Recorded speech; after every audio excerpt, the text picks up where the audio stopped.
సముద్రపు దొంగలు ఒకవైపు, హౌతీ తీవ్రవాదులు ఒకవైపు, హెజ్బుల్లా వాళ్ళు మరొక వైపు, హమాస్ తీవ్రవాదులు మరొక వైపు, ఇస్లామిక్ రెసిస్టెన్స్ ఫోర్స్ ఒకవైపు, ఇస్లామిక్ జిహాద్ టీం ఇంకొక వైపు, ఇన్ని బృందాలు ప్రపంచంలో వినాశనాన్ని సృష్టిస్తూ సముద్రపు వ్యాపారాన్ని స్తంభింపజేస్తూ ప్రపంచ ఆర్థిక కార్యకలాపాలను దెబ్బతీస్తూ తీవ్రవాదం అన్నటువంటి సముద్రాన్ని ఆధారం చేసుకుని పెంచుతూ తద్వారా ఆర్థిక మూలాలను దెబ్బతీస్తూ ప్రపంచ ఆర్థిక వ్యవస్థని స్తంభింపజేయడానికి కుట్రలు పన్నుతున్నటువంటి వేళ భారతదేశం కరెక్ట్గా ఈ సందర్భంలో కీలకమైనటువంటి ఆయుధాన్ని తన నేవీకి ఇచ్చింది.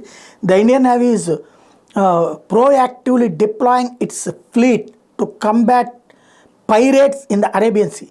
Chief of Naval Staff Admiral R. Harikumar said, fleet deployment is to tackle challenges in the Arabian Sea and Gulf of Aden. The remarks came after the naval chief unveiled the Made in India Drishti 10 Starliner drone. ఇప్పుడే తాజాగా అదాని వాళ్ళు తయారు చేసినటువంటి స్టార్లైన్ డ్రోన్ని check చేయడానికి వచ్చినటువంటి హైదరాబాద్కు వచ్చినటువంటి navy chief క్లియర్గా చెప్తున్నారు, అరేబియా సముద్రంలో, ఎర్ర సముద్రంలో జరిగేటువంటి దాడులు, అది సముద్రపు దొంగల వల్ల కావచ్చు, తీవ్రవాదుల వైపులు కావచ్చు, వాటి నుండి మన వాణిజ్య నౌకల్ని రక్షించుకుంటూ తీసుకొచ్చేందుకోసం భారత సైన్యం రంగంలోకి దిగి ఓ రకంగా యుద్ధం చేస్తుందని.